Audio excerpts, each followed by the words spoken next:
how to activate on Facebook. So if you want to activate follow button on your Facebook, then what you need to do is first you need to open up your Facebook application. After opening your Facebook, you need to go with your profile, which is on the bottom, and then go with settings, which is on the top right. Once you're on your settings and privacy, you'll have audience and visibility. Under that, you will have how people can find and contact you. Tap on it and then go with who can send you friend request. Now here you will have two options, everyone and friends of friends.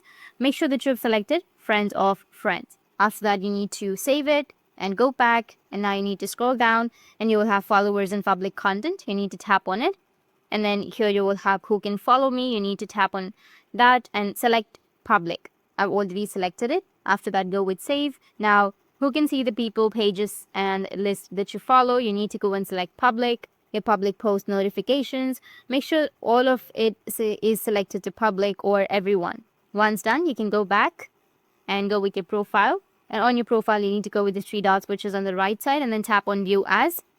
And as you can see, that I have the follow button on my Facebook. That's it. And if you have any questions, feel free to comment below. Thanks for watching.